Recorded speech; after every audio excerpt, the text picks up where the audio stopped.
The static's wrong.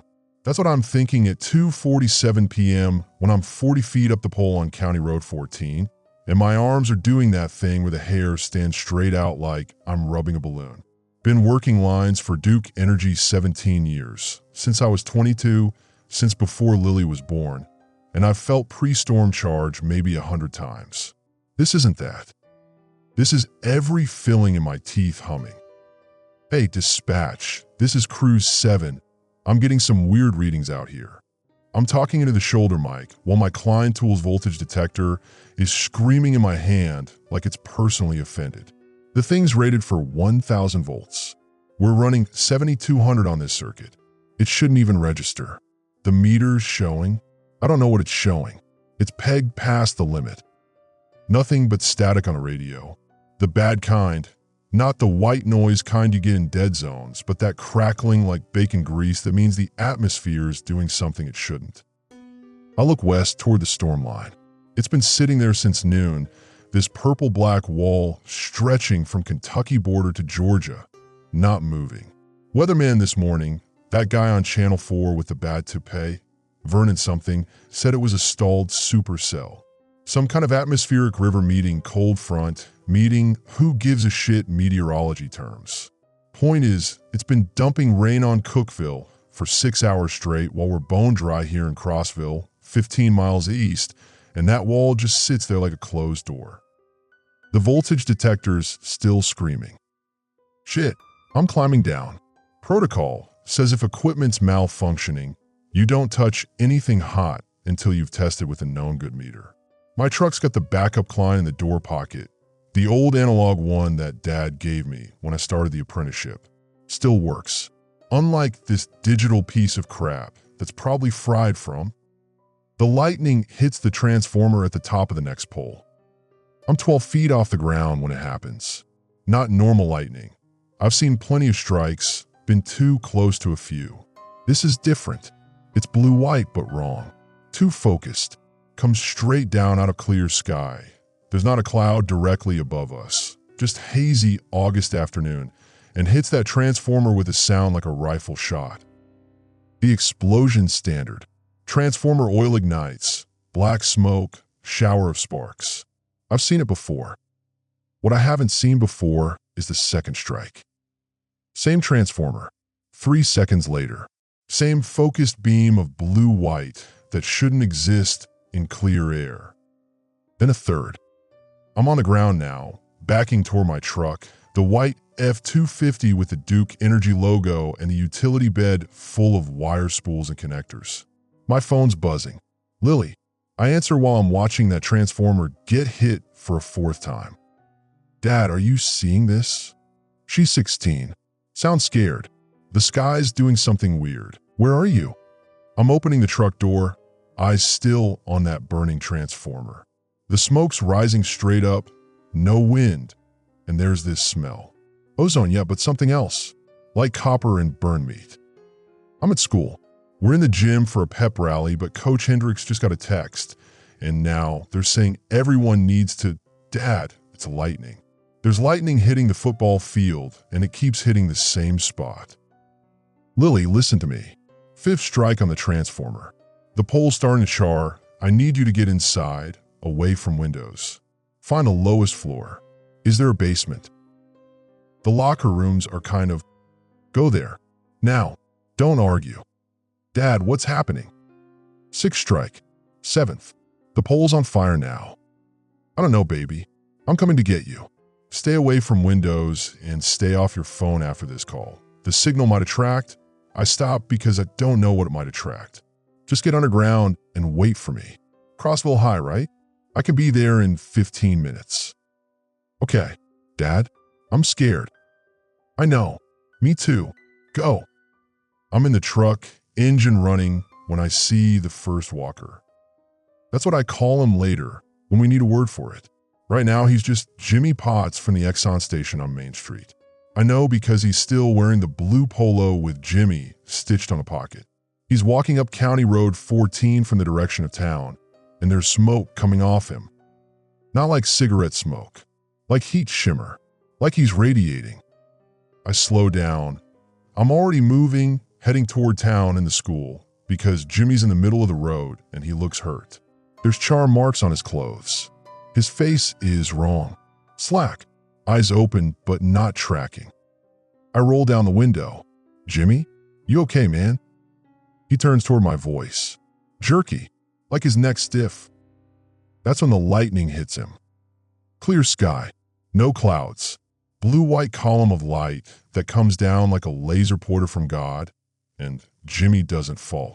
He staggers, 1 step, 2 steps toward my truck, and the electricity's arcing off him in threads, little plasma tendrils that dance across his skin and clothes. The smell is worse. Burned hair, ozone, that meat smell. I'm backing up. Fast. Jimmy's following. Walking, not running, but steady. The lightning hits him again, 2 seconds after the first one. And the strike's so bright, I can see his bones like an X-ray for a half second, see the outline of his skull through his face. He's not screaming. He should be screaming. I throw the truck in reverse, do a 3-point turn that tears up the gravel shoulder, and floor it east. Away from town, away from Crossville High, where Lily is. My hands are shaking on the wheel. The radio crackles. Different voice, not dispatch. Emergency broadcast. Extreme electric anomaly. Shelter underground. Do not approach standing water. Do not use cell phones outdoors. This is not a test. Emergency alert. Avoid all open fields. Counties affected. Cumberland, White, Putnam, DeKalb. My phone rings. Not Lily. Bridget, my ex-wife. Lily's mom. Trevor, where's Lily?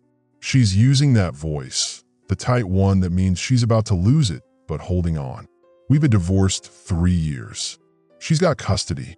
I get alternate weekends and Wednesdays. Today's Thursday. She's at school. I'm heading there now. Don't. Trevor, don't go into town. The hell I won't. She's at. They're evacuating west on Highway 70. Toward Nashville.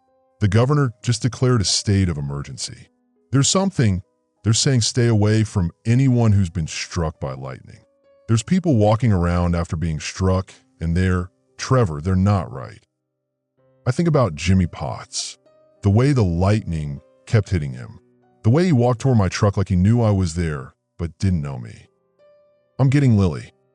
The school's evacuating. They're putting kids on buses. They'll take her west with. No, I'm doing 70 on County Road 14. The storm line's ahead, that purple-black wall, and I can see lightning inside it now. Constant flicker, like strobe lights. I'm not leaving her on a bus in this. I'll get her, and we'll head to your place in Sparta. It's north of the storm. Trevor. Bridget, I'm getting our daughter. I hang up. Bad move. She's right. Usually about the practical stuff, which is why we split in the first place. Because I'm not practical. I'm the guy who climbs poles in thunderstorms when dispatch says wait out. But this is Lily. 16. Scared. In a building with metal bleachers and a metal roof and windows facing west toward that storm line that's doing something wrong to the air. The first body's at the intersection of 14 and 127. Not walking. Down. Face down in the ditch, wearing coveralls. Wilbur's automotive patch on the back. The body smoking. Literally smoking. Vapor rising off it in the dead still air. I don't stop. 2 more bodies at the Methodist church parking lot. One on the steps, one by the sign that says Sunday service 10 a.m. and potluck Wednesday 6 p.m. Both smoking. Both getting struck. I watch it happen, 2 simultaneous lightning bolts out of clear sky, hitting the bodies, and they jerk like they're on strings. My radio's going insane. Multiple voices cutting over each other, dispatch, trying to coordinate. Someone screaming about the hospital. Someone else saying the National Guard's been mobilized, but they're 6 hours out. I'm 3 miles from Crossville High when I see the first moving group, 7 of them, walking west on 127. Mixed ages. I recognize Tammy Cho from the library, recognize the mailman whose name I never learned, recognize Principal Vance from the high school. They're all smoking, all charred. all walking in perfect unison like synchronized swimmers. The lightning hits all 7 at once. They don't fall. They keep walking. The electricity arcs between them, connecting them in a web of blue-white plasma, and I can smell them through the closed windows of my truck. I take the side road, Hilltop Drive, because it skirts the edge of town and I can approach the school from the east. My phone's ringing again. I ignore it. 6 more turns, residential streets with names like Oakwood and Maple Ridge, and I can see the school. The parking lot's chaos. Buses lined up, but not moving. Kids running. Teachers trying to herd them. And the smoke. 3 separate columns of smoke rising from the football field, the parking lot, the roof. I'm half a mile out when I see the lightning hit the flagpole. Focus strike. Blue-white. The metal pole conducts. Of course it does, and the current grounds out through the concrete foundation, but also jumps to the chain-link fence around the football field. The fence lights up. Kids are touching that fence. I'm out of the truck before I've fully stopped. Running. The F-250's door hanging open, engine running, my Klein Tools belt bouncing against my hip because I forgot to take it off. Get away from the fence. I'm yelling. 2 kids, freshmen, maybe, are touching the chain link frozen. The current's low enough they can't let go. I grab a chunk of wood, 2x4 from a construction site next to the parking lot, and hit their arms, knock them back. They fall, start crying. Lily, I'm scanning the chaos. The buses aren't moving because some of them won't start. Electrical systems fried. And there's a teacher, I don't know, try to get kids into cars. And there's smoke from the roof where the lightning's hitting again and again, rhythmic, every 5 seconds. I see her, north side of the building, pressed against the brick with maybe 20 other kids. She sees me, starts running. I meet her halfway, grab her. She's solid and real and alive, and I can feel her heartbeat, or maybe that's mine. Dad, what's happening? We're leaving. Now, my truck. She doesn't argue. We're running back when the lightning hits the bus. The one closest to us, number 47. I know the driver. Randy Buskirk drives the western routes. The lightning hits the roof, runs through the frame, and Randy's touching the door handle when it grounds out through him. He seizes, falls, hits the pavement. We should stop. We should help. I pull Lily toward my truck. Randy's getting up. He shouldn't be getting up. I saw that current, saw the arc flash, the way his body went rigid. He was dead, is dead, but he's getting up, jerky, wrong, and smoke's rising off him, and the lightning hits him again. Don't look. I push Lily's head down as we reach my truck. Get her in the passenger side. Sprint around to the driver's side. Randy's walking toward us. I floor it. Highway 127 North is gridlock.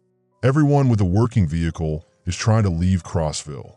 I take the back roads, Mountain View Road to Pleasant Hill, because I know these routes.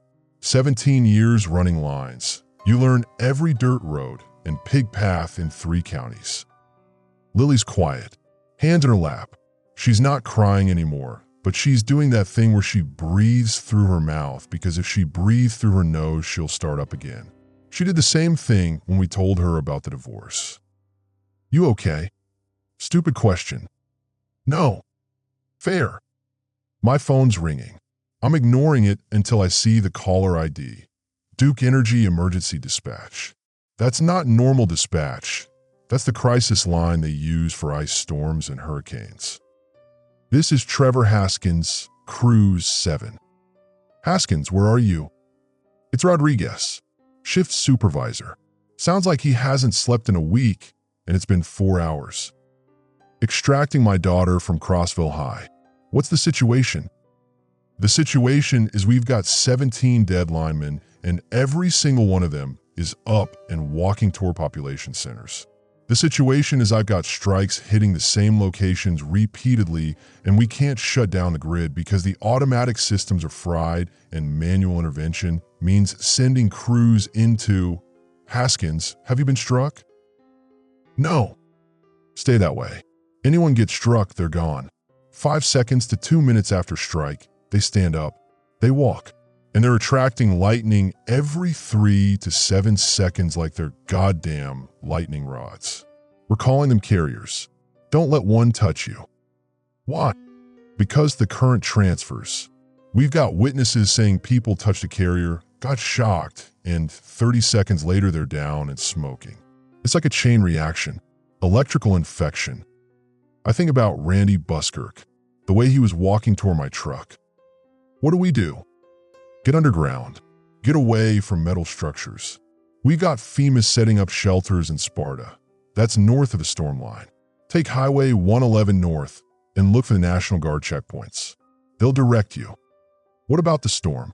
That thing's been sitting still for 6 hours. Rodriguez is quiet for a second. Weather Service says it's not a normal stall pattern. The static discharge is creating some kind of feedback loop.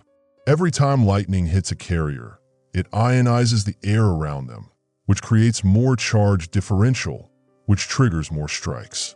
It's self-perpetuating, and it's spreading. How fast? Eastern Edge is moving maybe 2 miles an hour, but that's just the storm. The carriers are walking faster than that. Some are heading west toward Nashville. Some are heading north. We don't know why. We don't know what they're doing. But Haskins? Your daughter with you? I look at Lily. She's staring out the window at the sky. Yeah. Keep her close. And Haskins? If you see a carrier, don't try to help them. They're gone. You understand? They're gone. He hangs up. I'm on Pleasant Hill Road when I see the checkpoint. Not National Guard. Not yet. Sheriff's Department. 2 cruisers blocking the road. For deputies in rain gear, even though it's not raining here. One of them's got a bullhorn. I slow down, roll down the window. Turn around, sir. Road's closed. I'm trying to get to Sparta. My daughter. Everyone's trying to get somewhere. Turn around. Take Route 70 west to. West goes through the storm. The deputy, name tag says Callahan, looks tired. West goes around the storm to Nashville. That's where FEMA's setting up the main shelter. Sparta's a secondary location and it's full. They're not taking anyone else. Then where do I go? Nashville. That's 2 hours in good traffic. I got half a tank of gas in every station between here and there's going to be mobbed. Callahan looks at Lily. Looks at me. I've got 3 kids at home. You know where I want to be? Not here, but this is the job. He lowers his voice. There's an old fire road about a mile back. Unmarked, goes through the state forest and comes out near Quebec. From there you can take back roads to Gainsborough and then north to Kentucky. You didn't hear it from me. Thank you. Don't thank me. I'm sending you through the woods in a goddamn electrical storm with walking corpses. If you got a better option, take it. I don't have a better option. The fire roads where Callahan said, half hidden behind a stand of cedar, no sign, barely wide enough for my truck. I take it. The F-250 bounces over ruts and exposed roots. Lily braces herself against the door. My radio's still getting fragments. Someone talking about the hospital in Cookeville, overrun. Someone else saying the western evacuation route is blocked by a carrier group at least 40 strong. Someone saying to avoid all transmission towers because the carriers are congregating there. Dad, Lily's voice is small. Why are they walking toward people? I don't know. On my phone, before you called, people were posting videos. There was this guy in Cookeville who got struck in his front yard, and he got up and walked straight to his neighbor's house. Like he knew where to go. And when he got close, the lightning hit him again, and it jumped to the neighbor, and... Dad, why would they do that? They're not doing anything, baby. They're dead. They're just conducting. Like a wire. I don't know if that's true. Rodriguez said they were walking toward population centers. That implies purpose. But Lily doesn't need to think about that. The fire road opens onto a clearing. Old logging site, maybe 10 years abandoned. There's a rusted Caterpillar dozer, some steel drums, and 3 carriers. They're just standing there, facing different directions. Smoke rising off them. One used to be wearing a forestry service uniform. Another's in hunting camo. The third's too charred to identify. I stop the truck, put in reverse. The lightning hits all three simultaneously. The strikes connect them, arcs jumping from one to the next like they're holding hands, and they all turn toward my truck. Dad, I'm already reversing. Fast. The forestry carrier starts walking. The hunter starts walking. The third one moves faster, jerky sprint, arms out, and the lightning's hitting it every 2 seconds now, faster than the others. The fire road's narrow. I can't turn around. I'm doing 20 miles an hour in reverse, trying to watch 3 smoking corpses chase my truck while also not hitting a tree, and Lily's gripping the door handle so hard her knuckles are white. The sprinter trips, falls, doesn't get up. The other 2 keep coming, but they're slow. I put distance between us. Half a mile back the way we came, I find a wider spot, do a 3-point turn, and floor it forward. Back to Pleasant Hill Road. Back to the checkpoint where Callahan's still standing in his rain gear. I stop. The fire road's blocked. Blocked how? 3 carriers. One of them could run. Callahan's face goes gray. They can run now. One could. The other 2 were slow. He gets on his radio. I hear him saying something about mobile carriers and elevated aggression and requesting backup. He turns back to me. Nashville route, west on 70. That's your only option. That goes through. I know what it goes through. You got a better idea? I don't. Highway 70 west is moving. Slow, but moving. I join the line of cars. Maybe 30 vehicles visible ahead. Maybe 50 behind. We're doing 15 miles an hour. The storm line's visible on the left, that purple black wall. It's closer than it was an hour ago. Maybe 3 miles out. Lily's on her phone. I told her to keep it off, but she's 16 and scared, and I'm not going to fight her about it right now. Dad, people are saying the carriers are grouping up. Like herds. Someone posted a video from Livingston. There's maybe 200 of them in the Walmart parking lot just standing there. Every few seconds, the lightning hits all of them at once, and they all move together. Like a school of fish. Don't watch that stuff. Why not?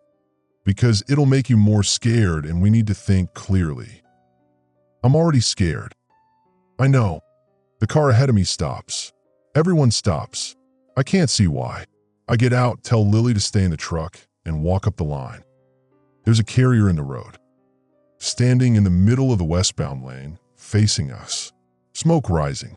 The lightning's hitting it every 4 seconds. Regular as a metronome. Nobody's moving. There's maybe 10 of us standing outside our cars, looking at this thing that used to be a person and trying to figure out what to do. A guy in a Ram 2500 contractor based on a ladder rack gets back in his truck, revs the engine. Don't, I say. He floors it, swerves around the carrier, gives it maybe 6 feet of clearance, and the lightning hits the carrier just as he passes. The arc jumps, goes for the metal truck, hits the ladder rack. The Ram swerves, crashes into the ditch, stops moving. We watch. The driver doesn't get out. 30 seconds pass. The driver's door opens. The contractor stumbles out, falls to his knees, smoke's rising off his shirt. He gets up, starts walking toward us. Everyone runs back to their cars. I'm sprinting to my truck, getting in, locking the doors like that'll help against electricity. What happened? Lily's asking. The carrier transferred to someone else. The line's backing up, everyone trying to turn around. It's chaos, cars bumping each other, someone's laying on their horn, and the contractor's walking up the line toward us while the original carrier just stands there in the road like a statue. I get the truck turned around, head back east, back toward Crossville, back toward the storm. Where are we going? Lily's crying again. I don't know. My phone rings. Bridget. Trevor, where are you? Highway 70, heading back toward town. The western route's blocked. Listen to me. I'm at my sister's place in Gainsborough, north of the storm. You need to get here. Take 111 north to. The checkpoint's closed. They're not letting anyone through. Then find another way. Bridget, I'm trying. Try harder. Our daughter. Our daughter's with me, and she's safe, and I'm doing everything I can. Silence on the line. I'm sorry, she says. I know you are. I'm just scared. Me too. Call me when you get somewhere. Please. I will. I hang up. Look at Lily. We're going to find somewhere to wait this out. Somewhere underground. A basement. Something. What about Gainsborough? Mom's there. I know. We'll get there. I just need to figure out the route. I'm back at the intersection of 70 and 127 when I see the National Guard convoy.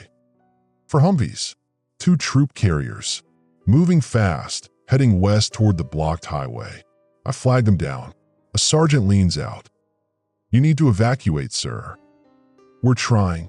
Western routes blocked by carriers. Northern checkpoints closed. Where do we go? The sergeant looks at his map, looks at the storm line. You familiar with the mines? What mines? Old coal mines. East of here. About 6 miles. Cumberland Mountain. There's a whole network of them. Been closed since the 80s, but the tunnels are still intact. Deep enough that lightning won't penetrate. That's where we're directing people who can't make the evacuation routes. How do I find them? Take 127 south to Grassy Cove Road. Follow that east. You'll see GAR markers, orange flags. Follow those. There'll be personnel on site establishing a shelter. Thank you. Good luck. They roll past. I head south. Grassy Cove Road is gravel. Narrow. I'm doing 40 and the truck's bouncing hard enough that Lily has to hold onto the grab handle. The orange flags appear, tied to fence posts, mailboxes, trees. I follow them. The mine entrance is a black hole in the side of the mountain. Literally, just a rectangular opening maybe 12 feet high, reinforced with old timber and concrete. There's 2 guardsmen with M4S, a medical tent, and maybe 20 civilian vehicles already parked in the clearing. I park. Get out. Help Lily out. A guardsman approaches. Young, maybe 23. Name tape says Hopkins. Welcome to the Cumberland Mountain Emergency Shelter. We got capacity for approximately 200 individuals. You'll need to register, medical screening, contact information. Are either of you experiencing any symptoms? Electrical burns, cardiac arrhythmia, tingling in the extremities? No. Any contact with confirmed carriers in the last hour? I think about the fire road, the Sprinter carrier. We saw some, didn't touch them. Proximity contact can sometimes. Have you noticed any unusual static discharge? Hair standing on end, visible sparks. I remember the pole, the way my arms felt. Earlier today, before this all started, I was working on a power line and the static was wrong. Hopkins makes a note. We'll want to monitor you. The incubation period seems to vary. Most cases present within 2 minutes of direct contact, but we've had reports of delayed onset up to 30 minutes after proximity exposure. Meaning what? Meaning if you were exposed and you're not showing symptoms now, you're probably clear. But we need to be careful. This thing spreads fast and we can't risk contaminating the shelter. He takes us to the medical tent. A medic, female, maybe 40, exhausted, checks our vitals. Blood pressure, pulse, temperature. Looks at our skin for burns. You're both clear, she says. For now, if you start feeling dizzy, nauseous, or if you notice any tingling, you report immediately. Understood. Understood. She gives us each a glow stick, the kind you crack to activate. Power's out in the mine. These last about 8 hours. Stay with your group, don't wander. There's a main chamber about 200 yards in where we're staging. Food, water, medical support. We head into the tunnel. It's dark, cold. The walls are rough-cut stone and old timber supports. Water drips somewhere in the distance. My glow stick casts green light that makes everything look sick. Lily's holding my hand. She hasn't done that since she was 12. The main chamber's huge. Natural cavern, maybe 50 feet across, with stalactites on the ceiling. There's families, mostly parents with kids, some elderly people, a few singles. Everyone's quiet, scared. Someone set up LED camping lanterns. There's pallets of bottled water, MREs stacked in the corner. I find us a spot against the wall. Sit down. Lily sits next to me. How long do we have to stay here? She asks. I don't know. Until it's safe. When will it be safe? When they figure out how to stop it. What if they can't? I don't have an answer for that. The first hour passes slow. People settling in, kids crying, someone passing out MREs, chicken and rice. Tastes like cardboard, but it's food. Lily eats half of hers. I can't finish mine. Hopkins does a head count. 200 exactly. He posts guards at the tunnel entrance. 2 guardsmen with flashlights, watching for carriers. Second hour, someone's phone still has battery. They're getting news fragments when the signal bounces right. The storm's expanded to 8 counties. Estimated 7,000 carriers. Nashville's evacuating. The governor's requested federal assistance. Third hour, the LED lanterns start dimming. Someone didn't charge them fully. Hopkins rations the remaining glow sticks, 1 per family group. The chamber gets darker. People move closer together. Lily falls asleep against my shoulder. I can't. Every time I close my eyes, I see Ortiz. No, not Ortiz yet. I see Randy Buskirk, Jimmy Potts, Gina Whitlock, the people I knew becoming things I don't recognize. My phone's at 18% battery. I'm checking out of habit, even though there's no signal this deep. Hour 4. Hopkins comes by doing another head count. On his third pass, he stops next to me. Haskins, right? The lineman. Yeah. We've got a situation. Need someone with electrical expertise. He's keeping his voice low. Lily's dozing against my shoulder. I don't want to wake her. What kind of situation? The generators. We've got 3 running topside, powering the lights, the medical equipment. One just went down. The other 2 are showing voltage fluctuations. I've got mechanics, but nobody who understands why the electrical systems would be affected underground. The carriers affect anything metal in proximity. The charge builds up, creates feedback loops. If your generators are grounded wrong, or if there's any exposed wiring, you're going to get cascading failures. Hopkins absorbs this. Can you look at them? I look at Lily, sleeping. First piece she's had in 5 hours. I need someone to stay with my daughter. I'll have the medic sit with her. This is important. Haskins, if we lose power down here, if we lose lights, people are going to panic. We've got 200 civilians in a hole in the ground, and the only thing keeping them calm is they can see. He's right. I wake Lily gently. Tell her I'll be back in 30 minutes. She nods, half asleep. The medic, her name tag says Ortiz, sits down next to her with a kind smile. Topside. The storm's closer. Maybe a mile out now. I can see the lightning, constant flicker inside that purple-black wall. It's like watching a fluorescent bulb dying, that strobe effect. The sound worse. Rolling thunder that doesn't stop, just this continuous pressure wave that makes your chest tight. The generators are Honda EU 7000S. Commercial grade. 2 are running rough. I can hear the engine knock. The third's dead, oil pooling underneath. Hopkins introduces me to the mechanics. 2 guardsmen, Foster and Ewan. Foster's National Guard, weekend warrior. Ewan's active duty, knows his way around equipment. What's the voltage output? I ask. Ewan checks the panel. Fluctuating. Should be steady 240 volts, but it's spiking to 280, dropping to 200. Both units. I pop the housing. Look at the wiring. You're getting induction from the storm. The electromagnetic fields penetrating the ground enough to affect your circuits. Every time lightning strikes topside, it creates a pulse. Can you fix it? I can stabilize it, add some surge protection, reroute the ground lines away from the mine entrance.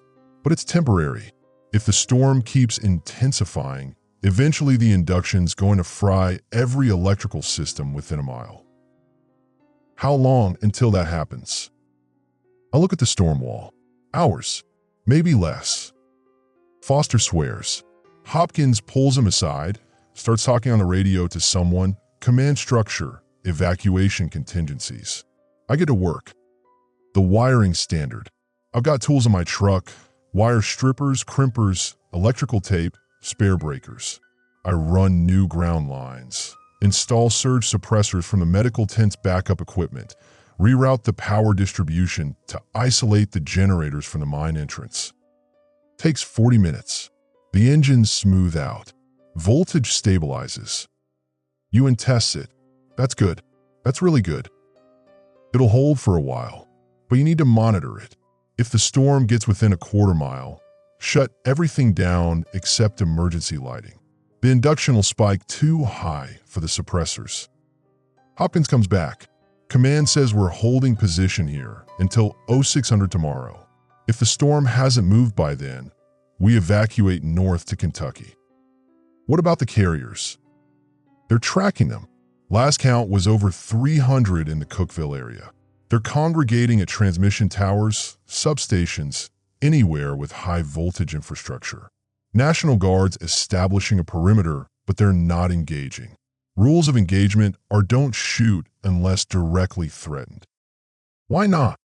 Because when you shoot one, the lightning still hits the body. And if there's anyone nearby when it does, the charge transfers. We had a squad try to clear a carrier group from Highway 40. Lost 2 soldiers to transfer strikes before they backed off. I think about that. So they're just letting them walk around. For now, CDC's on site in Nashville. They're calling it an electrical prion, some kind of infectious agent that alters how the body conducts electricity. They don't know how it spreads yet, if it's airborne, contact-based, or strictly electrical transfer. Prion, I know that word. Mad cow disease. Those don't have a cure. Not yet. A scream from inside the mine. We run. Down the tunnel, glow sticks bouncing, and I'm thinking about Lily, about Ortiz watching her, about what could make someone scream like that in a place that's supposed to be safe. The main chamber's chaos. People backing away from the north tunnel, one of the side passages we haven't explored. Hopkins is shouting for everyone to calm down, but nobody's listening. I push through, see what they're seeing. A carrier in the tunnel entrance, just standing there, smoking. Male, maybe 60, wearing a flannel shirt that's mostly burnt away. The lightning's hitting him every 5 seconds. Each strike illuminates the tunnel behind him, and there's more. Shadows, movement, at least a dozen more carriers back there. How do they get in? Hopkins has his M4 up, but not aimed. This mine doesn't have another entrance. We check. Old mine, I say. There's always another entrance. Ventilation shafts, exploratory tunnels, cave-ins that connected to other chambers. This mountain's been mined for 100 years. There's probably 50 ways in. The carrier takes a step forward. Hopkins keys his radio. All units, we have carriers inside the shelter. North tunnel, multiple contacts. I need. The lightning hits. The carrier, then the rock around him. The ore in the stone conducts, just enough, and arcs jump to the metal supports. To the LED lanterns. To Hopkins' radio. Hopkins drops it. The radio's smoking, sparking.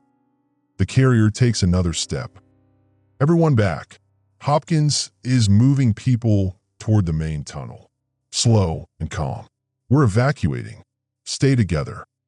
But people aren't calm. Someone pushes. Someone else falls.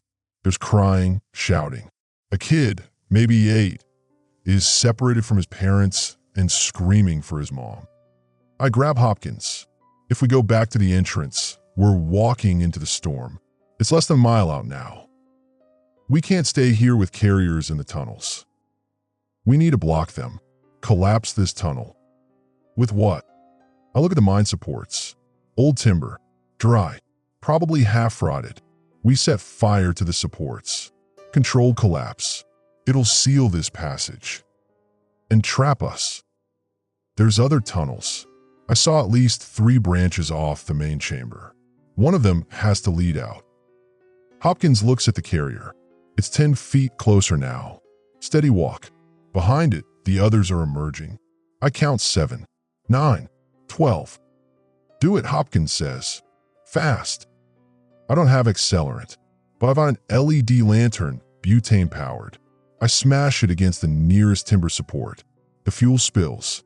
I use a glow stick, crack it harder than you're supposed to, get the chemicals to heat up, and touch it to the fuel. It catches.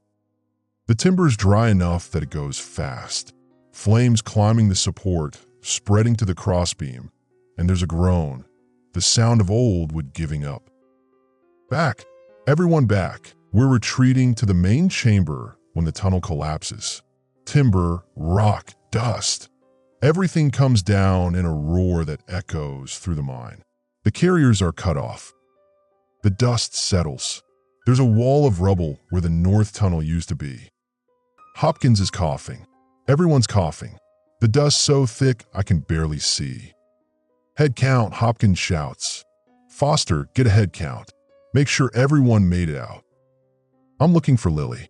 She's with Ortiz, pressed against the far wall, eyes wide, but okay. I push through to her. Grab her. I'm okay, she says.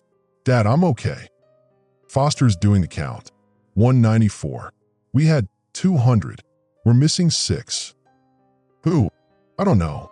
I don't wait. The family that was camped in the north side chamber. The Pattersons. Parents and 3 kids. And one of the elderly men, I don't know his name. They were on the wrong side of the collapse. Hopkins gets on his radio. Dead. Fried from the electrical arc. He tries Foster's. Same thing. Both radios are shot. We need to get topside, Hopkins says. Re-establish communication with command. Figure out our next move.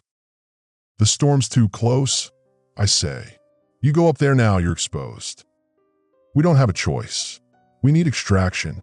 We need. Another scream. Different direction. East tunnel. We all turn. There's a glow stick moving in that tunnel. Someone running toward us. It's Ewan. He's sprinting. Behind him, in the darkness. Lightning. Underground lightning.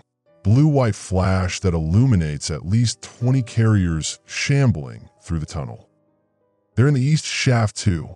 Ewan's yelling. They're everywhere. Hopkins grabs my arm. How many ways into this mine? I don't know. Dozens. Maybe more. Then we're not safe here. We're not safe anywhere. The carriers are 50 yards away. 40. The lightning's hitting them in sequence. One, then another, like a wave rolling toward us. Hopkins makes a decision. Everyone moves. West tunnel. Now, that's an order. We move. 200 people minus 6, stumbling through darkness with glow sticks and dying flashlights. The west tunnel's narrow. Single file. Kids crying. Someone's praying in Spanish. My hands locked around Lily's wrist. The tunnel branches. Hopkins takes the right fork. I don't know why. Maybe he's guessing. Maybe there's some military protocol for this. The tunnel slopes down. Gets colder. Water on the walls now, seeping through cracks in the stone. We walk for 10 minutes. 15. The tunnel opens into another chamber, smaller than the main one. Natural cave formation with a pool of black water in the center. Dead end. No.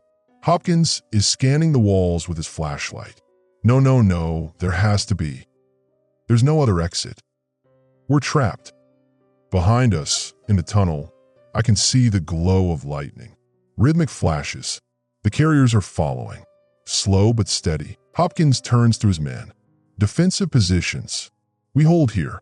Do not fire unless I give the order. Foster and Ewan take positions at the tunnel entrance. M4 raised. 70 rounds each, maybe, against 20 carriers that don't feel pain and can't die because they're already dead. I pull Lily to the far side of the chamber. Find a depression in the rock wall. Get low. Stay behind me. Dad, what are we going to do? I don't have an answer. The first carrier enters the chamber. It's a woman. Was a woman. Wearing a Cookeville Regional Medical Center badge. The lightning hits her and the light reflects off the water, off the wet stone walls, and I can see her face. I know her. Knew her. Gina Whitlock. Nurse. Worked the ER. She helped set my broken wrist 2 years ago when I fell off a pole. She made jokes about linemen being terrible patients. She was funny. Kind. She's gone now. Hopkins doesn't give the order to fire. The carrier enters. Stands there. The lightning hits her every 4 seconds. Another carrier enters. Then another. They're not attacking. Just standing. Filling the chamber. The lightning's hitting them in sequence, and the chamber's lighting up like a strobe. 5 carriers. 10. 15. We're backed against the walls. Nowhere to go. The water pools between us and them. Why aren't they moving? Foster's voice is shaking. I'm watching the pattern. The way the lightning hits them. The way the electricity arcs between them. The way it's building. They're charging. I say, what? They're capacitors. They're storing the charge. All of them together. Hopkins, they're about to discharge everything at once. Hopkins understands. Everyone away from the metal. Away from the water. Find dry rock and get low. The lightning stops. 3 seconds. 5. 7. The carriers all step forward simultaneously. The discharge happens. Every carrier releases at once. 20 simultaneous electrical arcs that leap across the chamber, that hit the water, that conduct through the wet stone, that find every piece of metal, belt buckles, zippers, watches, Hopkins' rifle. Someone screaming. I'm holding Lily, covering her, and the electricity's everywhere, dancing across the walls, the water glowing blue-white, and my teeth hurt, my fillings are humming, and it stops. The carriers collapse. All of them, at once, like puppets with cut strings. They don't get back up. Silence, just dripping water, ringing in my ears. Sound off, Hopkins says. His voice is hoarse. Anyone hit? Voice is calling out. I'm okay. I'm okay. I think I'm okay. Ortiz, I need light here. I've got 3 people with electrical burns. Foster's down. He was too close to the water. Ewan trying to revive him, but I can see the burns on Foster's neck, his hands. He's not breathing. Hopkins is checking the carriers, kicking them. They're not moving. They're done, he says. Whatever charge they were holding, it's gone. They can't recharge without lightning. I say, underground, no direct strikes. They burn out. So we're safe. From these ones. The tunnel behind us lights up. More lightning. More carriers coming. How many are in these mines? Someone asks. I look at Hopkins. He looks at me. Neither of us want to say it. All of them. Every carrier in the county is funneling into these mines because we're here. Because we're conducting. Because we're alive. Foster's dead. Ortiz calls it after 2 minutes of CPR. His heart stopped when the carriers discharged. Electrical burns through his chest where the current entered and exited. He's 24 years old. He's got a St. Christopher medal around his neck that's melted into his skin. Hopkins closes Foster's eyes. Doesn't say anything. Just looks at the tunnel where more lightning's flashing. We need to move, Ewan says. They're still coming. Where? Hopkins' voice is flat. Every tunnel leads to more carriers. Every chamber's a dead end. We're in a box. Then we go up, back to the entrance. Take our chances with the storm. The storm's on top of the entrance by now. We be walking into the lightning field. I'm thinking, 17 years running lines. 17 years understanding how electricity moves, how it grounds, how it finds paths of least resistance. The water. Everyone looks at me. The pool. It's fed by something, underground stream, aquifer. Water goes somewhere. That's our way out. You want us to swim through a flooded mine tunnel? Hopkins stares at me, in the dark, with no idea where it goes or how long it is. You got a better option? He doesn't. I'll go first, I say. Test the route. If it's passable, I'll come back. And if you don't come back, then don't follow me. Lily grabs my arm. Dad, no. Baby, listen. No, you're not leaving me here. I'm coming back. You don't know that. She's crying. You don't know what's in that water. You don't know if there's even air on the other side. You could drown. You could. Lily, I hold her shoulders. I need you to trust me. I've been in worse situations. I've worked hotlines in thunderstorms. I've climbed transmission towers in ice storms. This is just water. You could die. I could die staying here. Hopkins interrupts. Haskins, if you're doing this, do it fast. We got maybe 5 minutes before the next wave of carriers reaches this chamber. I give Lily my glow stick. Hold on to this. If I'm not back in 10 minutes, you follow Hopkins. Whatever he says to do, you do it. Promise me. Dad, promise me. I promise. I kiss her forehead, strip off my Klein Tools belt, 20 pounds of metal and leather I don't need. Keep my boots on. I wade into the pool. The water's cold, shockingly cold. Mountain runoff, probably. 60 degrees, maybe colder. My legs go numb immediately. The pool's deeper than I thought, 6 feet in the center. I'm treading water, looking for the outlet. There, north side, an opening maybe 3 feet wide, submerged, water flowing into it. I found something. I shout back. My voice echoes. I take 3 deep breaths, hyperventilating, getting oxygen into my blood. Last breath. I go under. The tunnel's tight. Rocks scraping my shoulders. Can't see anything. The water's black. No light penetrates. I'm feeling my way forward with my hands. The current's pulling me. That's good. Means there's flow. Means it goes somewhere. 20 seconds. My lungs are starting to burn. The tunnel angles down. I'm pulling myself along the rock face, following the water flow. 30 seconds. The pressure in my chest is building. The tunnel opens. I can feel it. The walls disappear. I'm in open water. I kick upward. My lungs are screaming. My head breaks the surface. Air. I'm gasping, coughing. There's space. I can hear the echo. A chamber. I can't see, but I can hear dripping water, feel air movement. I tread water for a minute, catching my breath. Then I dive back, return through the tunnel. It's easier going back.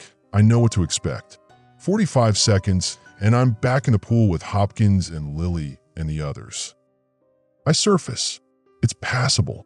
Maybe 30 seconds. Opens into another chamber with air. What's in the chamber? Hopkins asks. I don't know. It's dark. Could be another dead end. Could be, but it's away from the carriers. Hopkins looks at the tunnel entrance. The lightning's getting closer. He makes a call. We go. Everyone who can swim goes first.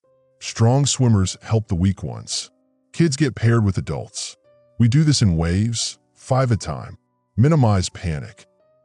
Ortiz organizes it. She's calm, efficient, getting people into groups. There's an elderly woman, Mrs. Brennan, someone calls her, who's saying she can't swim. She'll drown. Please don't make her. Ortiz pairs her with Ewan. You're going with me, I tell Lily. I can swim, Dad. I know, but I'm not letting you do this alone. First group goes.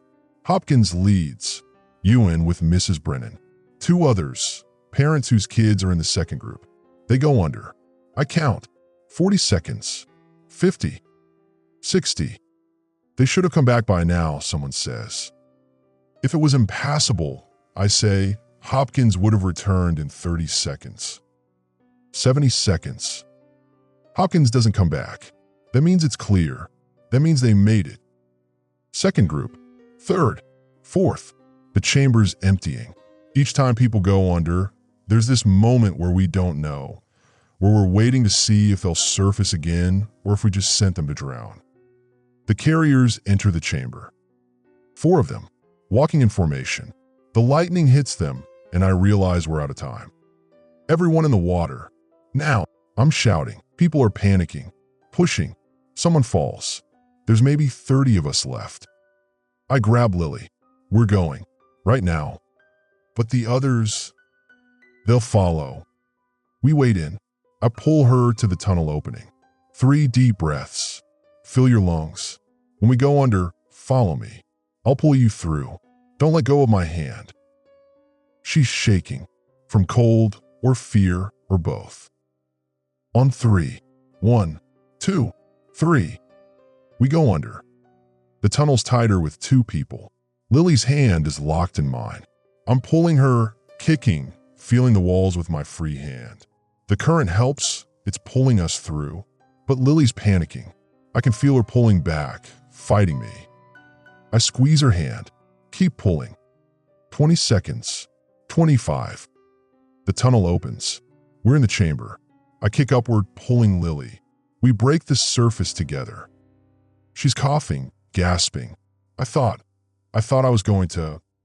You're okay. I got you. There's lights here. Glow sticks. Hopkins and the others have spread them around.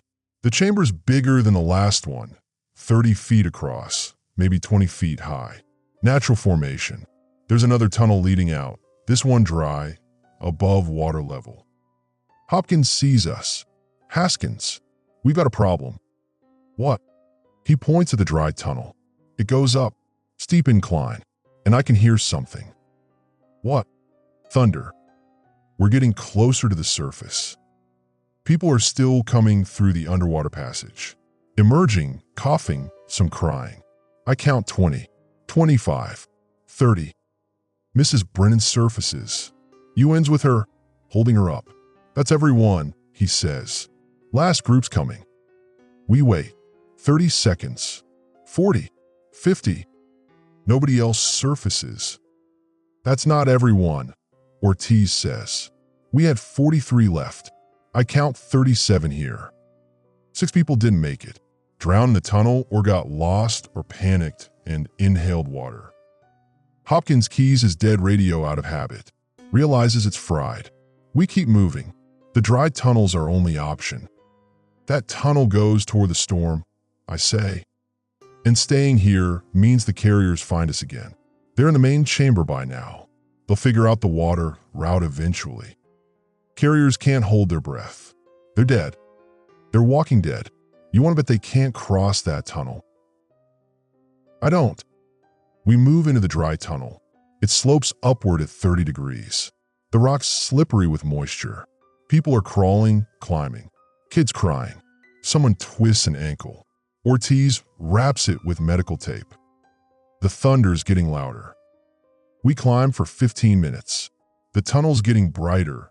Not artificial light, but daylight filtering in. We're close to the surface.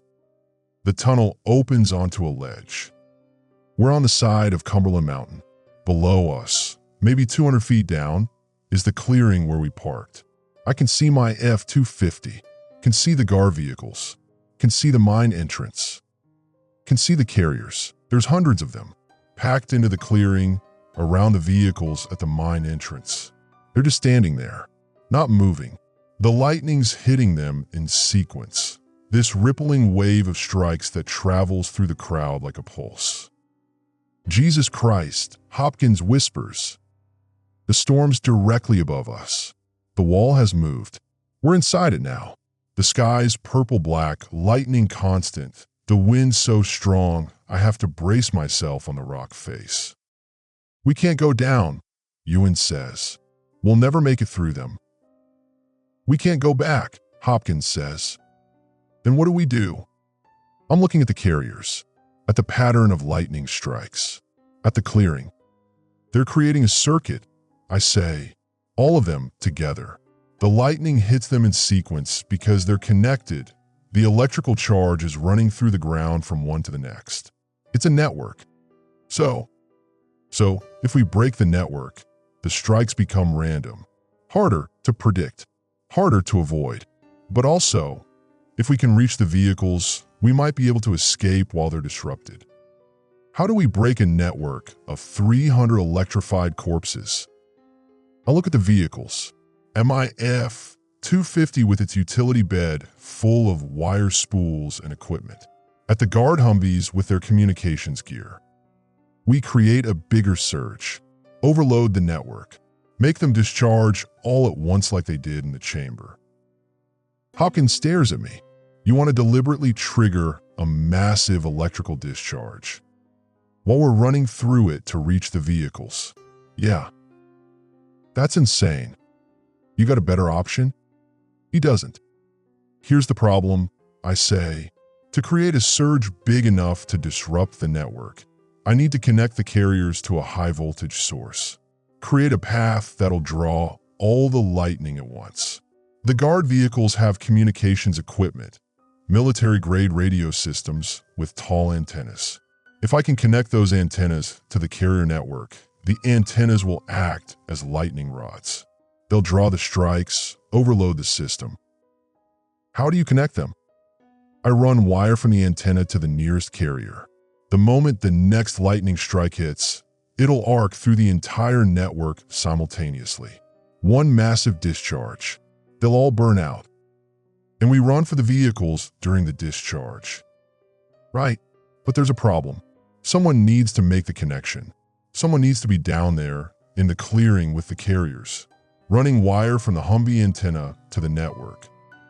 That's a death sentence, Ewan says. Probably. The moment you touch a carrier with a wire, you're part of the circuit. When the lightning hits, when they discharge, you're going to take the full force. Silence on the ledge. The thunder rolls. The lightning flickers. Hopkins looks at me. You know how to do this? Yeah. So, it has to be you. It should be me. I know electrical systems. I know what I'm doing. But Hopkins, I look at Lily. She's 10 feet away, sitting against the rock wall, hugging her knees. She hasn't heard this conversation yet. If I do this, I'm not coming back. Someone needs to get her out. Someone needs to get her to Bridget in Gainsborough. I'll do it. You have my word. No, it's Ortiz. She steps forward. I'll make the connection. You don't know how. You can tell me how. You can explain what to do. But Haskins, you're her father. That girl just swam through a flooded mine tunnel because she trusts you. You're talking about leaving her, making her watch you die. You think she's going to recover from that? I think she's going to die if we don't do this. Then I do it. You stay with Lily. You get her to the vehicles. You drive her north to her mother. I make the connection. Hopkins intervenes. This isn't a democracy. I'm ranking officer. I'll make the connection. You're the only one with command authority, Ortiz says. These people need you to coordinate the run to the vehicles. It can't be you. Ewan, I'll do it. You're injured, Ortiz says. You took a shock back in the chamber. Your hands are shaking. She's right. Ewan's hands are trembling. It has to be me, Ortiz says. I'm trained medical. I know human physiology. I know what to expect when the current hits. I can make my peace with it. I look at her. She's 40-something, tired, scared, but there's something else in her eyes. Resolve. You have family? I ask. Ex-husband in Florida. 2 kids grown. They're safe. They're out of state. I talked to them 4 hours ago.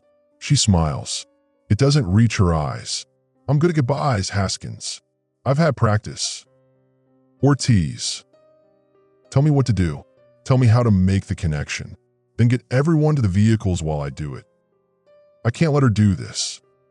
But if I don't, if I insist on doing it myself, Lily loses her father. If Ortiz does it, some other grown kids lose their mother. But they're grown. They're safe in Florida. They're not here watching. This is the choice. This is what it comes down to. My daughter or someone else's mother. And the rational part of my brain, the part that spent 17 years calculating electrical loads and safety margins and acceptable risk, that part says Ortiz is right. She's expendable in a way I'm not. Lily needs me more than Ortiz's grown kids need her. But the human part, the part that knows Ortiz is a person, that she matters, that she has a life and memories and people who love her, that part is screaming at me to not let her do this. You're sure? I ask Ortiz. My voice is shaking. I'm sure. If you change your mind. I won't. I look at Hopkins. He's staring at the ground. Can't meet my eyes. I look at Lily. She's watching now. She's figured out something's happening. Okay, I say. Okay, here's what you do. I explain it. The wire spool in my truck, 300 feet of copper, 12 gauge. How to strip the insulation. How to attach one end to the Humvee antenna, the tall one on the rear vehicle. How to run the wire to the nearest carrier and make contact. Don't touch the carrier with your hands. I say, use the wire. Just touch the exposed copper to their skin. The moment the next lightning strike hits the network, it'll create a feedback loop. The antenna will draw the full discharge. It'll last maybe 2 seconds. Every carrier in the clearing will burn out simultaneously. How long do I have? From the time you make contact? Maybe 30 seconds before the next strike. Less if they sense the disruption. You need to run. The moment you make contact, you drop the wire and run for the tree line. North side, away from the clearing. Will I make it? I look at the distance. 50 yards from the nearest Humvee to the first carrier. Another 30 yards to the tree line. I don't know, I say. The discharge is going to arc across the ground. The trees might provide cover, might not. It depends on soil moisture, ground conductivity, how the charge distributes. Tell me straight, what are my chances? 10%, maybe less. Ortiz nods. Okay. Ortiz. It's okay, Haskins. Someone has to do it. It might as well be me. She's going to die. We both know it, and I'm letting her do it because the alternative is leaving my daughter without a father. Hopkins organizes the others. When the discharge happens, we move. Fast, straight to the vehicles. Don't stop for anything. Haskins, you take your truck, get as many people as you can fit. Ewan, take the lead Humvee. I'll take the rear. We convoy north on 127. Stick together. Anyone gets separated. Rendezvous point is the Gainsborough courthouse. People nod. Some are crying. They understand what's about to happen. Ortiz checks her gear. She's got my wire spool, my Klein tool strippers, a glow stick even though it's daylight. Habit, I guess. She's taken off her medical vest. Light her that way. She looks at me. Take care of your daughter. I will. Tell my kids. Tell them I was doing my job. I will. She turns to go. I grab her arm. Ortiz, thank you. She smiles. Don't thank me yet. I might screw this up. Then she's gone, climbing down the rock face toward the clearing. I pull Lily close. Don't watch. What's she doing? Helping us escape. Dad, what's happening? I can't answer. I'm watching Ortiz descend. She's 60 feet down now. 50. The carriers haven't noticed her yet. They're focused on each other, on the network, on whatever purpose drives them. 40 feet. 30. She reaches the clearing, moves along the edge toward the guard vehicles. The carriers are 30 yards away. Lightning's hitting them in sequence, 3-second intervals, moving through the crowd like a wave. Ortiz reaches my truck, opens the bed, grabs the wire spool. She's fast, efficient, professional. She runs the wire to the Humvee, climbs up, starts stripping the insulation from both ends. The carriers notice her. 3 of them break from the group, start walking toward her. Come on, I whisper. Come on, Ortiz. She's attaching the wire to the antenna. Her hands are shaking. The carriers are 20 yards away. 15. She gets it connected, jumps down from the Humvee, runs toward the nearest carrier, one of the 3 that's approaching. She's holding the stripped end of the wire. The carrier reaches for her. She touches the wire to its chest. The lightning hits. Not just the carriers she touched. All of them. Every single carrier in the clearing. 300 corpses taking a simultaneous strike. The sound is like the world splitting open. The light is so bright, I have to shield my eyes. The discharge travels through the network, through the ground, through the wire to the antenna. The antenna explodes, shrapnel and melted metal spinning into the air. Through Ortiz.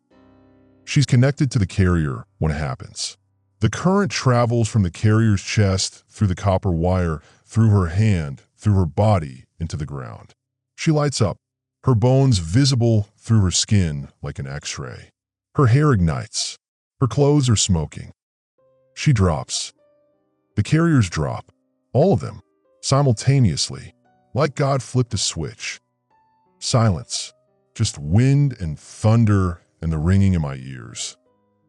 Ortiz is on the ground 15 feet from the carrier network. Her body smoking.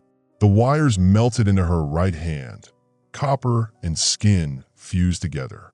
Her medical uniform is burned black. There's char marks on the ground around her in a 10-foot radius where the current arced out. Her eyes are open. She's not moving.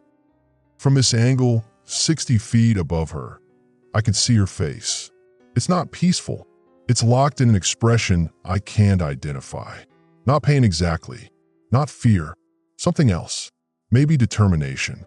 Maybe just the electrical current freezing her muscles mid-contraction. Her right arms extended toward the carrier she touched. Her fingers, what's left of them, are still holding the wire. Melted copper dripping from her hand like candle wax.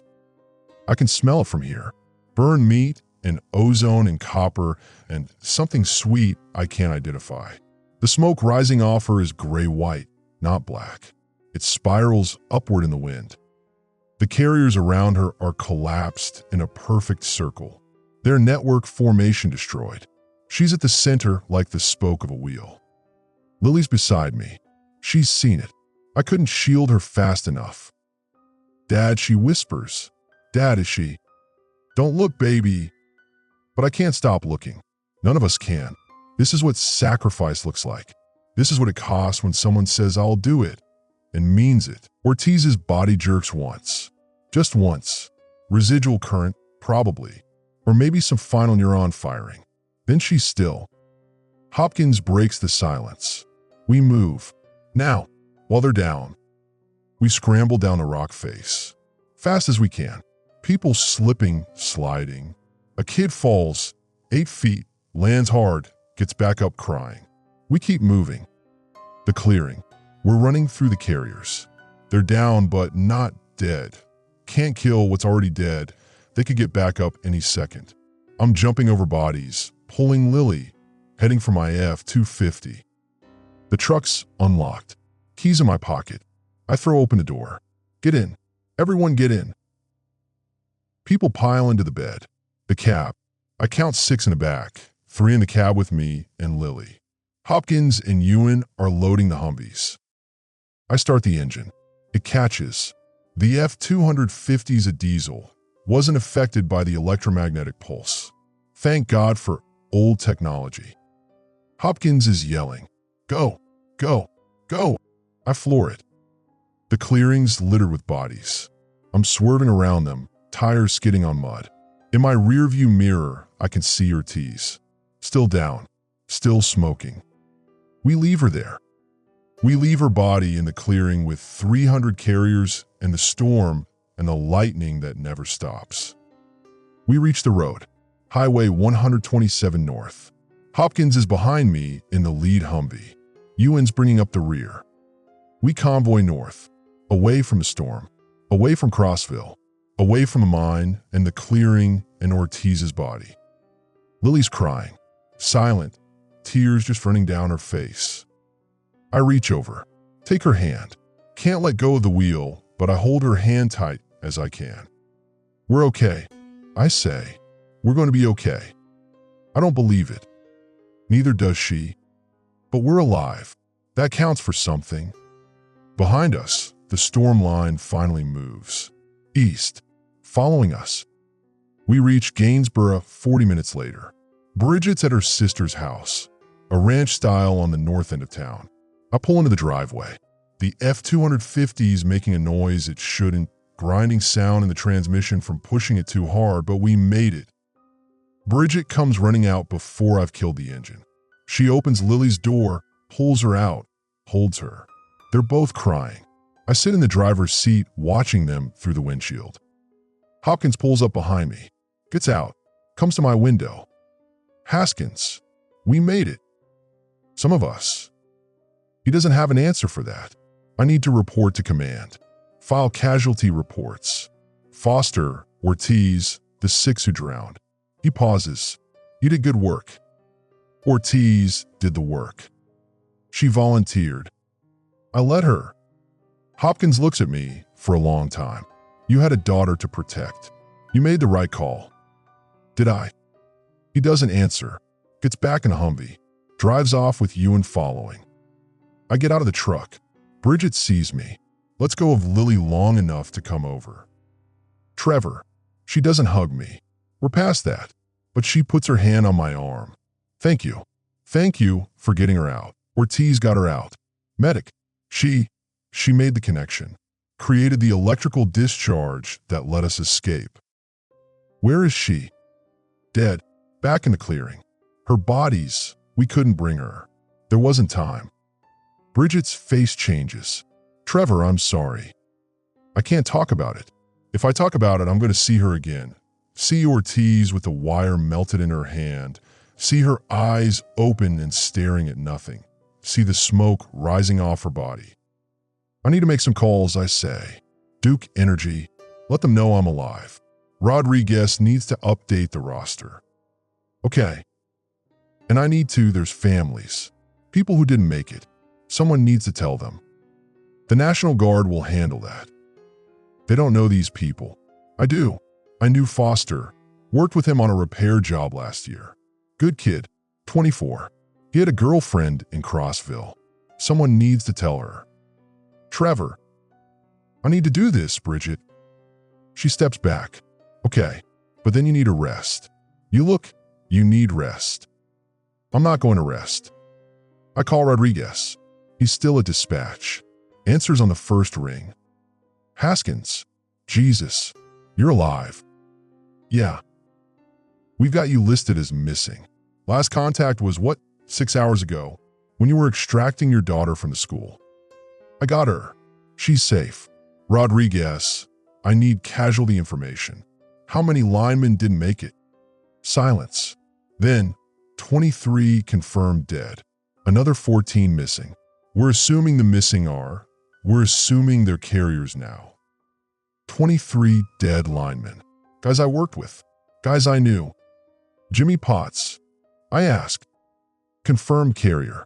Witnessed by multiple civilians on County Road 14. I think about Jimmy walking toward my truck. The smoke rising off him. Randy Busker. Driver. School bus 47. Confirmed carrier at Crossville High. Gina Whitlock. ER nurse. Confirmed carrier. Last seen in the Cumberland Mountain Mine Complex. Everyone I knew is dead or walking. What's the current situation? I asked. Storm lines moving east. Slow, maybe 3 miles an hour. It's crossed into Bledsoe County. FEMA's evacuating everyone within 10 miles of the leading edge. National Guard's establishing hardened checkpoints with lightning suppression systems, grounding grids, Faraday cage protocols. CDC's working on the infection vector, but they don't have answers yet.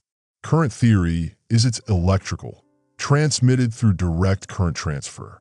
But there's reports of carriers in areas with no previous electrical contact, so we don't know. How many carriers total? Estimated 4,000 to 5,000 across 6 counties. They're moving, migrating. We don't know why. Some are heading toward population centers. Others are heading into the wilderness. There's reports of carrier groups massing at transmission substations, power plants, anywhere with high voltage infrastructure. They're drawn to electricity, which means every power facility in Tennessee is a potential convergence point. We're shutting down the grid in affected areas. Control blackouts. It's Haskins, it's bad. It's really bad. How long until it's contained? We don't know if it can be contained. The storm's creating more carriers every hour. Every death in the lightning field becomes a new vector, and the storm's self-perpetuating. As long as there are carriers, there's ionization. As long as there's ionization, there's lightning. It's a feedback loop. So what do?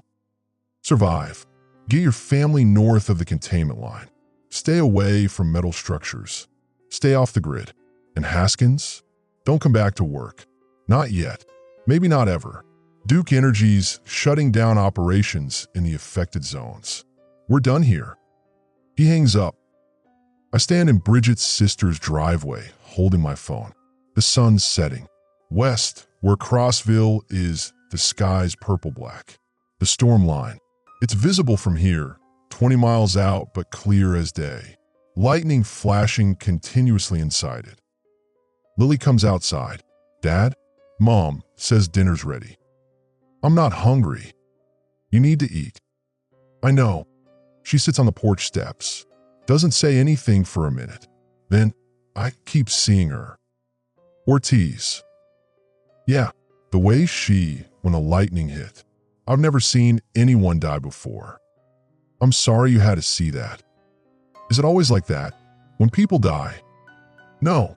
Usually it's quieter. She didn't scream. No.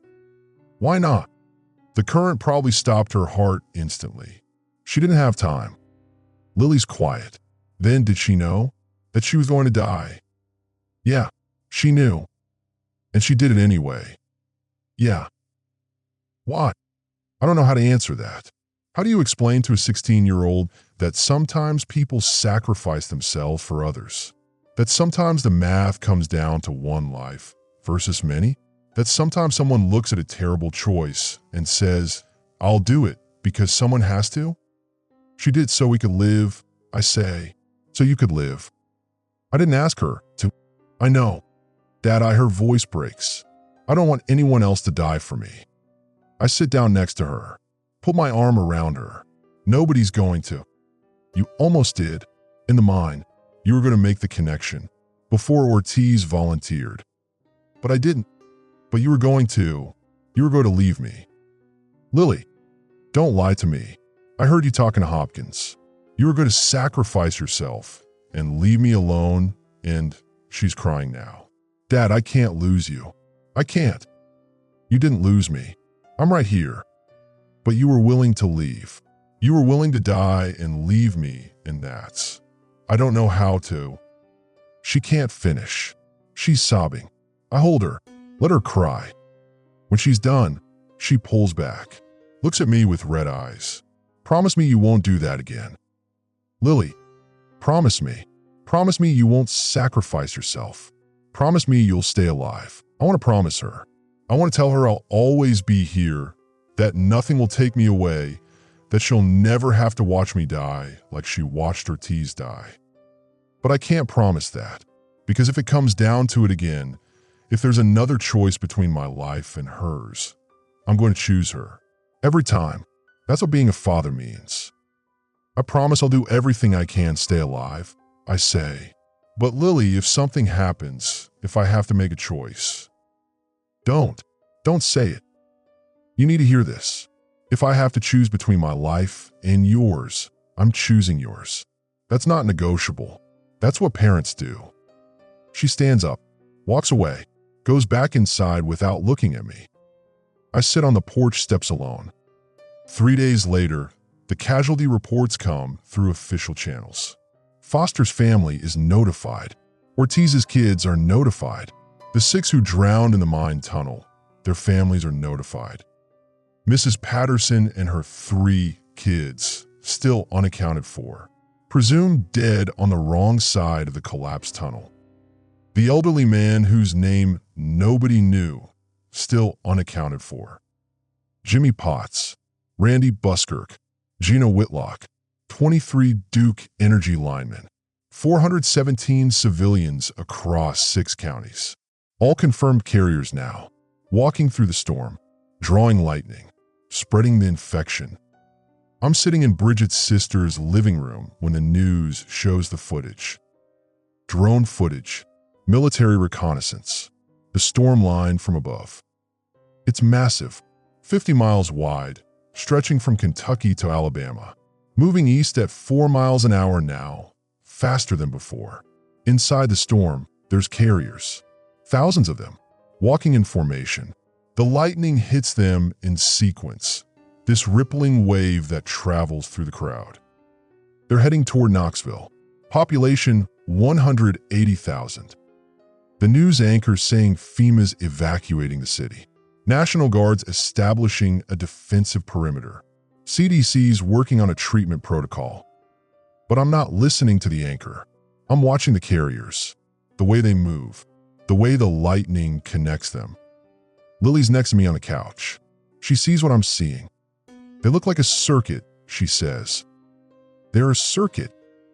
What are they doing? I don't know, but I think I do. I think they're building something. A network, a system. Every carrier is a node. Every lightning strike is a connection. They're creating a living electrical grid that spans 6 counties and growing. And we're in the way.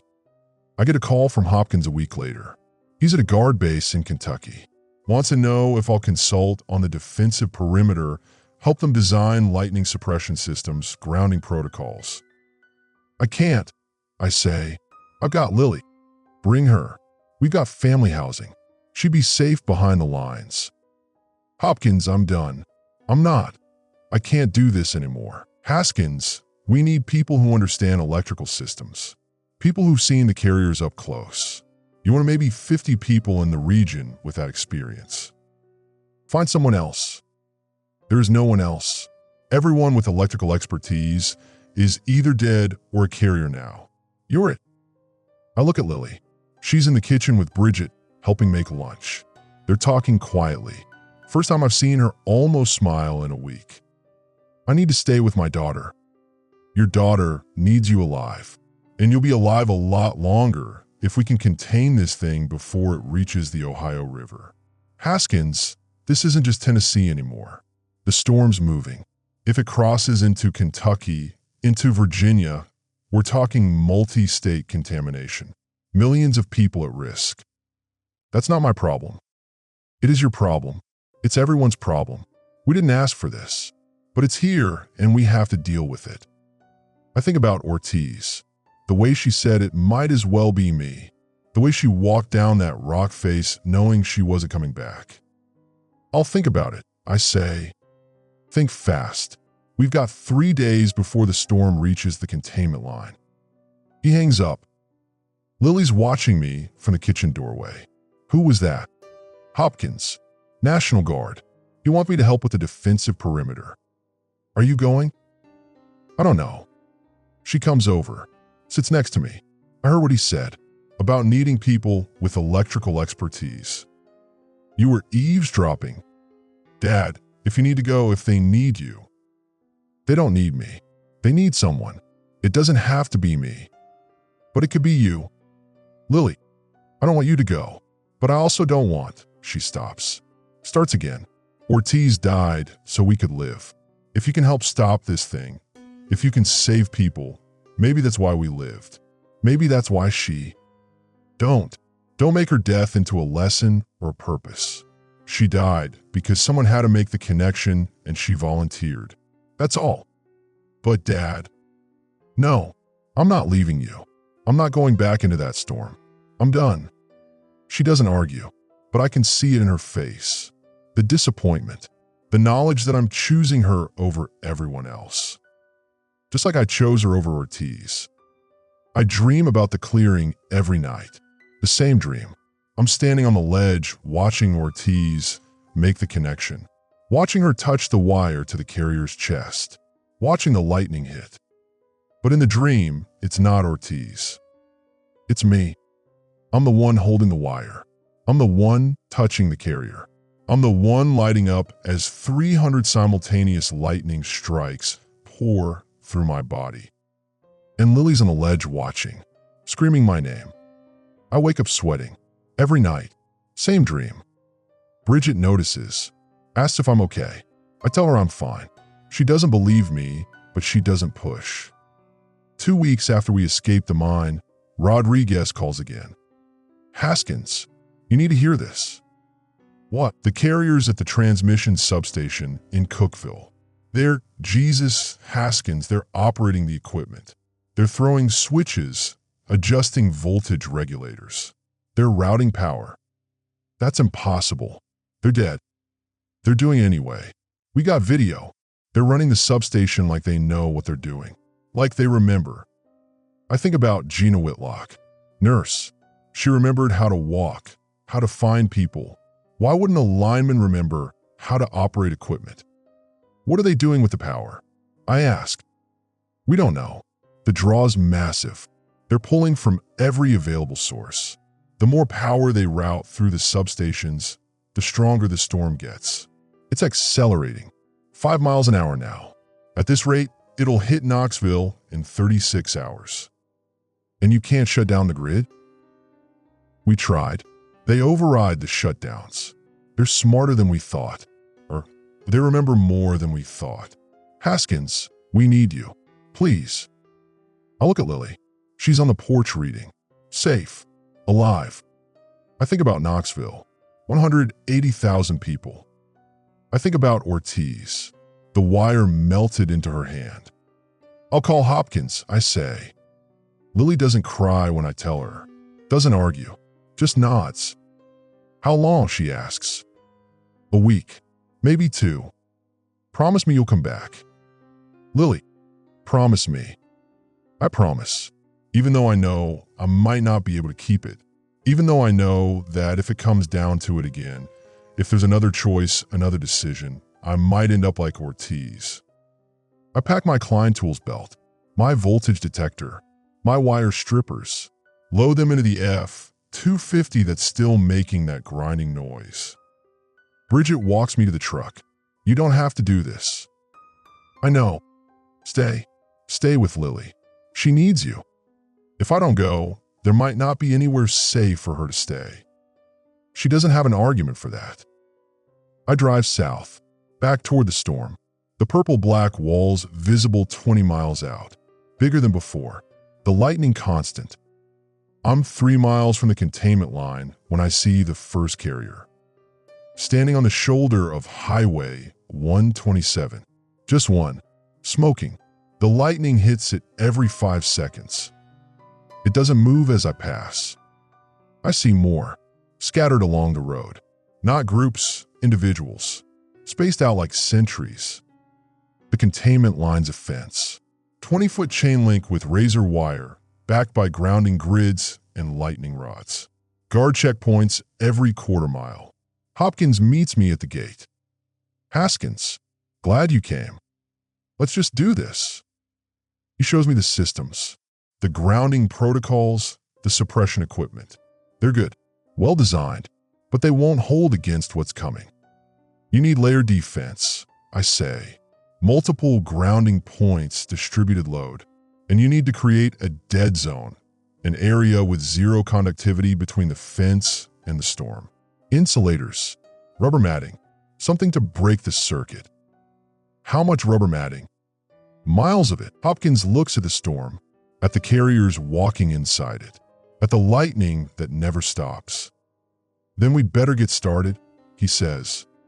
We work for 3 days, installing insulators, running grounding lines, building redundant systems. It's familiar work, the kind of work I've done for 17 years. But every time I climb a pole, every time I touch a wire, I think about Ortiz, about the choice I made, about the choice she made, about whether any of this matters.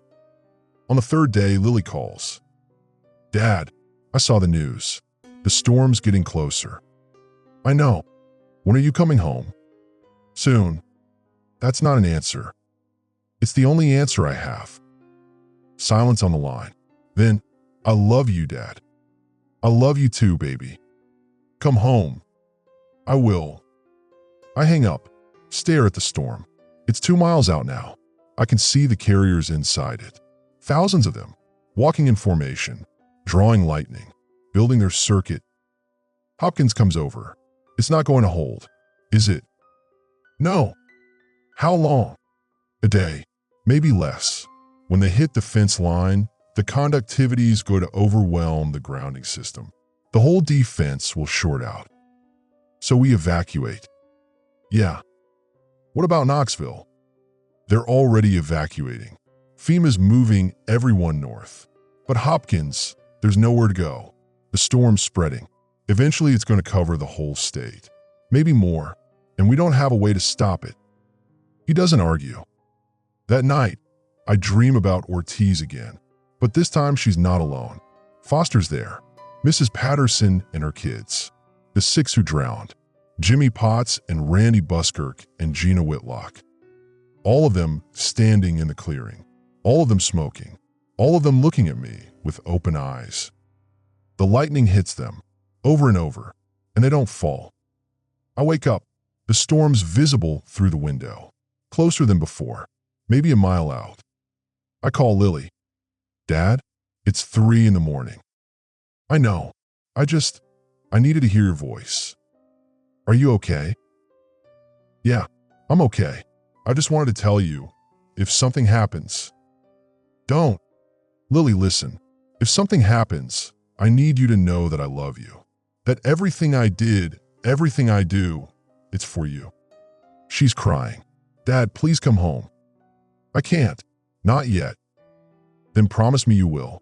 Promise me you'll come home. I look at the storm, at the lightning that never stops. I think about Ortiz's promise, the one she kept. I promise I'll try, I say. It's not the promise she wants, but it's the only one I can make. Because the storm's still coming, the carriers are still walking, and somewhere in that purple-black wall, there's a circuit building, a network of lightning and death that's growing every hour. And I'm standing at the edge of it with my Klein Tools belt and 17 years of experience and the memory of a woman who said, I'll do it when nobody else would. The containment line breaks at dawn. The carriers hit the fence. Hundreds of them. The grounding system overloads. The fence lights up, melts, collapses. They walk through. Hopkins orders the evacuation. Everyone north. Everyone except the engineers trying to document the failure, trying to understand what's happening. I stay because someone has to understand. Someone has to figure out how this works, so maybe someone somewhere can stop it. I watch the carriers walk past. They don't attack, don't even acknowledge us. They're heading for the power substations, for the transmission lines, for the electrical infrastructure, building their circuit. I call Rodriguez one last time. Haskins, where are you? Containment line. It broke. They're through. Get out of there. I'm documenting the failure patterns. Someone needs to. Haskins, listen to me. Duke Energy's shutting down. We're done. There's no more grid to protect. Get your family and get north. That's an order. I can't leave. Not yet. Why not? I watch a carrier walk past. It used to be someone I knew. I can see the Duke Energy patch on its burned shirt. Because Ortiz died for this. Because 23 linemen died for this. Because if I leave now, it means they died for nothing. They died because the lightning killed them. That's all. Their deaths don't mean anything. They're just dead. You're wrong. Ortiz chose to die. She made the connection knowing it would kill her. That means something. Rodriguez is quiet for a long time. Then, maybe it does. But Haskins, you living means something too. To your daughter. Get out of there. He hangs up. I stand at the broken containment line watching carriers walk past, heading for Knoxville, and I know Rodriguez is right. But I also know I can't leave. Not yet. Because someone needs to witness this. Someone needs to remember what happened here. Someone needs to tell Ortiz's kids that their mother died saving strangers. Someone needs to make sure the choice she made, the choice we all made, isn't forgotten. I stay until the storm reaches me, until the purple-black wall rolls over the containment line and the lightning starts hitting the ground around me. Then I run, get in my truck, head north. The F-250's grinding sound is worse, but it runs. I pass carriers on the road. Hundreds of them. They don't follow. They're walking toward the nearest power source, a substation visible 3 miles east, drawn to electricity like iron to a magnet. I reach Gainsborough, Bridget's sister's house. Lily's on the porch waiting. I get out of the truck. She runs to me. I hold her. "You came back," she says. "I promised I'd try." "Did you stop it?" "No." "What do we do now?" I look south. The storm's visible. 5 miles out, coming closer, not following us specifically, just expanding, moving with the wind patterns and the electrical gradients. We just happen to be in its path. We survive, I say. That's all we can do. We pack, load the F-250, head north with everyone else. The highway's packed. Thousands of cars, all of us running from the same thing. The storm follows. It's always following.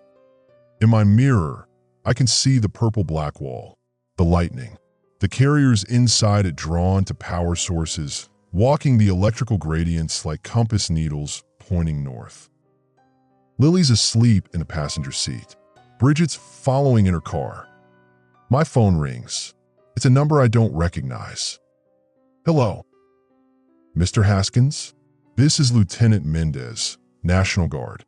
I'm calling about Specialist Yvonne Ortiz." My hands tighten on the wheel. "She listed you as next of kin notification. I need to inform you that her body has been recovered from the Cumberland Mountains site. We'll be conducting a military funeral with full honors next weekend." "Her kids," I say. "Did you call her kids?" "Yes, sir. They've been notified." "What did you tell them?" "That their mother died in the line of duty, that she saved civilian lives." "That's not enough." "Sir, tell them she volunteered. Tell them she knew what would happen and she did it anyway. Tell them she stood in a clearing full of walking corpses and touched a live wire to save people she'd never met. Tell them she's the reason my daughter's alive. Tell them I'll remember her every day for the rest of my life." Silence on the line. "Then I'll tell them, sir." "Thank you." I hang up. Lily stirs, opens her eyes. "Who was that?" "National Guard. They recovered Ortiz's body." "Are they? Will there be a funeral?" "Yeah, next week. Can we go?" I look in the mirror, at the storm getting closer, at the carriers walking inside it, drawn to electrical sources like moths to flame, at the lightning that never stops. "I don't know if we'll be alive next week," I say. She doesn't respond. What's there to say? We drive north. The storm follows, not us specifically, just expanding east with the atmospheric conditions. Every day it's closer. Every night I dream about Ortiz with a wire melted in her hand. Every morning I wake up and my daughter's still alive. That's all I have. That's all any of us have.